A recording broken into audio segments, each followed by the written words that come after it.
trò nó bóng bồnទឹកស្រកអស់ចាំមើលខែវស្សាទឹកឡើង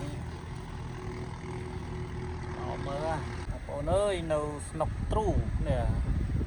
រីងទឹកហើយសាក់ទូកនេសាទបងប្អូនអើយ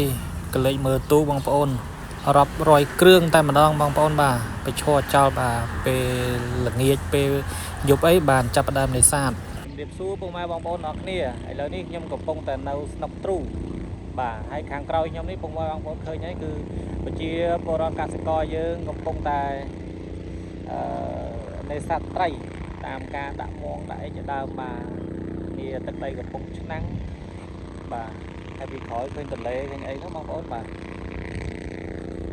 ច្រើនមែនតើពលរដ្ឋយើងនេសាទនៅស្នុកទ្រូមានទឹកដីកំពុងឆ្នាំងស្រុកបរិបូរ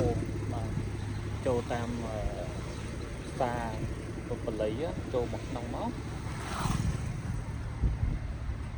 រាប់ពាន់ទូកបងប្អូនបាទជាបរិបទយើងខ្លះក៏ខ្លួននៅដងទន្លេដងស្ទឹងហ្នឹងបងប្អូនហើយក៏ប្រកបរបរជាអ្នកនេសាទត្រីបាទមានការដាក់មងមានការអីផ្សេងអញ្ចឹងទៅបាទហើយសិតតែទូកមកបងប្អូនបាទទូកច្រើនមែនតើមានទូកធំទូកតូចហើយខែហ្នឹងគៀកនឹងខែវស្សាបងប្អូនបាទតិចទៀតដល់ខែវស្សាទឹកក៏ឡើងទៅយើងប្រមូលផលត្រីក៏ច្រើនមកនេះខ្ញុំថតផ្ដិតទេភាពជូនពុកម៉ែបងប្អូនបានទស្សនាជីវិតអ្នកនេសាទនៅតាមដងទន្លេចែកជូនពុកម៉ែបងប្អូនទាំងអស់បានទស្សនាវាស្រស់ស្រាយម្យ៉ាងសម្រាប់បងប្អូនគឺថាខែហ្នឹងយើងទឹកអត់តាន់ឡើងល្អហើយឃើញជាបរិបទយើងនេសាទត្រីបាទទិញត្រីលក់ត្រីកបរបរចិញ្ចឹមជីវិតជាប្រចាំថ្ងៃបងប្អូនអើយគឺបរិយាកាសនៅកន្លែងនេះវាមួយយ៉ាង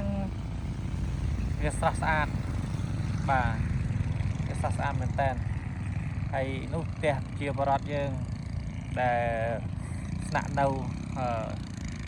ជាអ្នកនេសាទណាបងប្អូនបាទហើយខែទឹកអត់សូវឡើងទេមើលដល់ខែវស្សាពេញណាតុងខែ7អីហ្នឹងខែ8ទឹកពេញគឺឡើងដល់ឡលើបាទស្អាតមែនតើបាទដងទន្លេនៃទឹកដីខេត្តកំពង់ឆ្នាំងនេះខ្ញុំផ្ដិតរូបភាពខ្លីៗជូនពុកម៉ែបងប្អូនទាំងអស់គ្នាបានទស្សនាផងដែរបាទ